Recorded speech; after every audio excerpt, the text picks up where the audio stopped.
Welcome back to Team Guides, where we take a look at each team's statistical best path to dodgebolt. Cyan Coyotes. The Cyan Coyotes have by far the least experience out of any of these teams, so it's really quite unpredictable on how they're going to perform due to a limited sample size. Since Hannah is new, we've given her Tap Owl starts with a reduced Rocket Spleef rush average. Despite their low sample size, Hole in the Wall is looking like a really good game for this team. Jojo did incredible in MCC 22, surviving 2 rounds and getting 4th in the other. Pearl has also shown that Hole in the Wall is her best game, and while Aussie Ping may play a part in that, she's also got a lot of skill to go with it. While Hannah and AimZ have never played it before, Jojo can help them with where to go when the trickier walls come, which is where she shines in this game mode. Other strong games for Coyotes include To Get to the Other Side and Sky Battle. We predict that these are probably going to be some of Hannah's stronger games, as they utilize skills that aren't specific to MCC. The rest of Cyan also has To Get to the Other Side as one of their best games, and AimZ did very well in the one time they played Sky Battle, which helps make this team top 3 in both of those games. The games that Cyan probably wants to avoid the most are Sands of Time and Ace Race. Both games are very punishing for new players, and because this team has the least experience, it's probably safer to try and get these out early. While VOD review can absolutely help, especially in Ace Race, it's still a big risk. The only time AimZ played Sands of Time was in Rising, almost a year ago, and when nobody really knew what they were doing. Jojo also hasn't had the most successful teams in it the 2 times she played, although Pearl can be a pretty good runner. In terms of Ace Race, only Jojo has consistently done really well in it in the past. It would be smart to get these played on a low multiplier, although that might be difficult considering Sands of Time is usually played very late. While Cyan can get anywhere from 1st to 10th, our simulation says that they're most likely to come bottom half.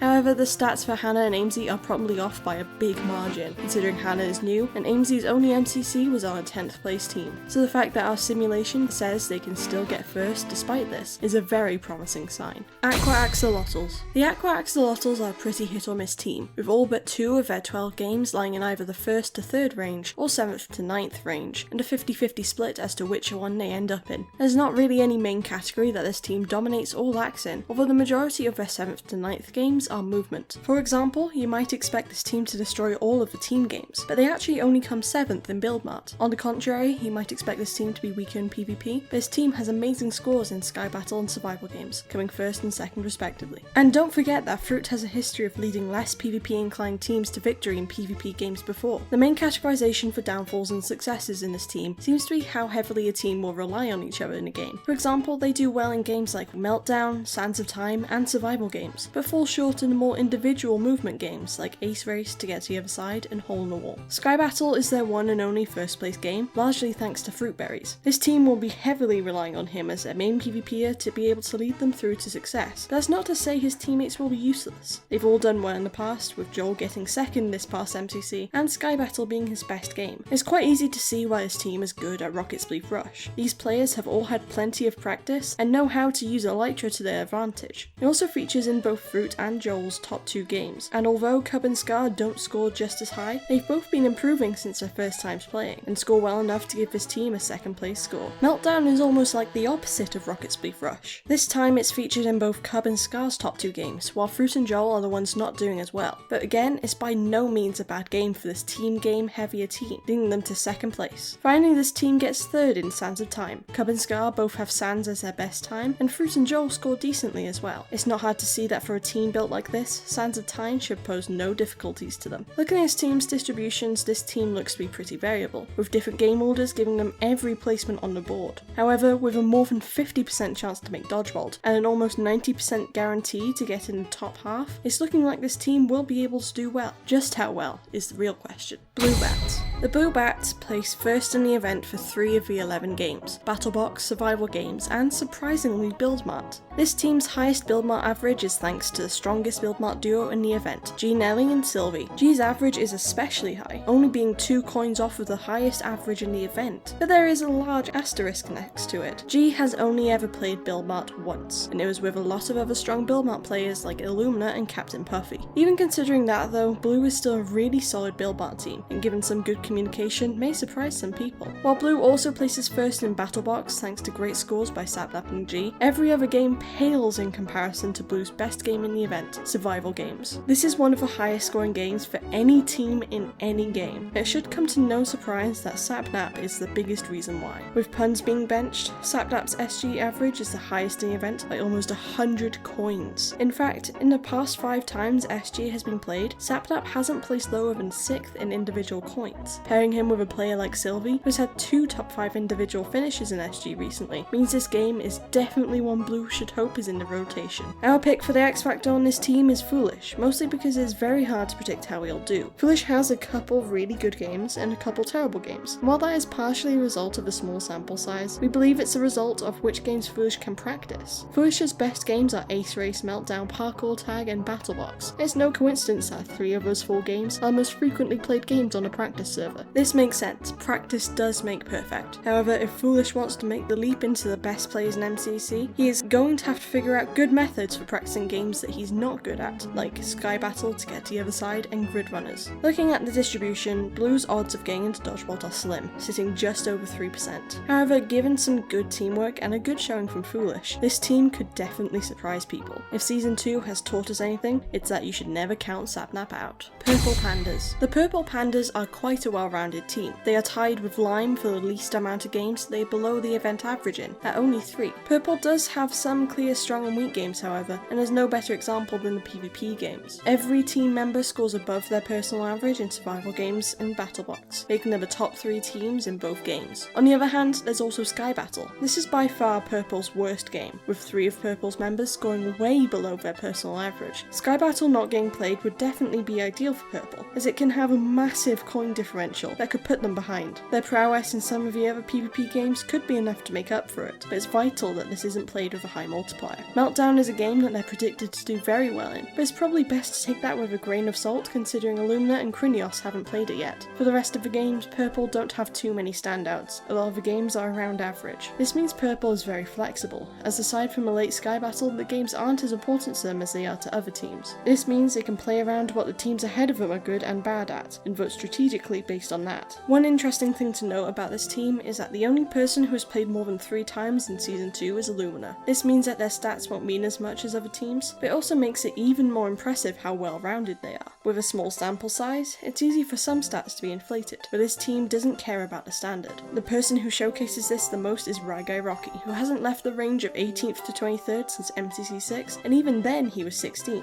It doesn't matter whether his team came 10th or 2nd, Rygai is the consistency king. The distributions for this team are once again quite spread out, being able to place anywhere. Their most likely placement is 6th, but they also have a high chance of making it to dodgebolt. Purple's wide range of skill sets makes them a solid pick for dodgebolt. Pink Parrots. The Pink Parrots hope to use their years of experience to earn a spot in dodgebolt, and are a very well-rounded team to do this. We decided to use Solidarity stats to sub in for Ant Venom, and as a result this team has the closest average scores between teammates in the event. Every player on this team is a really good player, which may be the key to a high placement. The 2 best games to achieve this are Ace Race and Meltdown, where this team places 2nd and 1st in the event. Meltdown is a bit of a wildcard though, as the only player who's played this game more than once is Captain Sparkles. Still, even considering that Martin played out of his mind in MCC 23, and Ant Venom inherited a very good score from Solidarity. The more sure option for Pink though is Ace Race, thanks to great scores from Captain Sparkles and Martin. In fact, on the new Turtle Run map, Jordan had a great first run, scoring 6th in the event. If this team can get these 2 games played in the second half of the event, their statistical chances of dodgebolt increase by 4.5 times. Strangely enough, despite Pink certainly having bad games, there is no one category of games they particularly struggle in. Their worst games are Grid Runners, To Get to the Other Side, and Sky Battle. 1 movement game, 1 team game, and 1 PvP game. One interesting fact about those 3 games: every member of Pink scores below their personal average in all of them. This is the only team in the event with 3 such games, and if any of these get played late, this team is going to have to rise to the occasion. One player who is definitely one to keep your eye on is Martin, who's coming off his first ever win in MCC 23. In Season 2, Martin has been the epitome of consistency. He almost always places around 15th, and he had his best performance since MCC 7 and MCC 23. Martin is also a fantastic team player, great at keeping his teammates involved and optimistic even when things go poorly. However, Martin has not been the highest scoring teammate on any team in Season 2, which may pose a problem for this team since Martin has the highest personal game average on the team. This event will be a test for Martin more than anyone else to see if he is capable of leading a team into a high placement or if he works better in a supporting role. The stats have this team with about a 6.5% of making dodgebolt, with a most likely placement being between 4th and 6th. This is a very solid team that has high potential. If Ant has a good first event along with solid performances all around, this team is definitely competitive to make it into the top 2.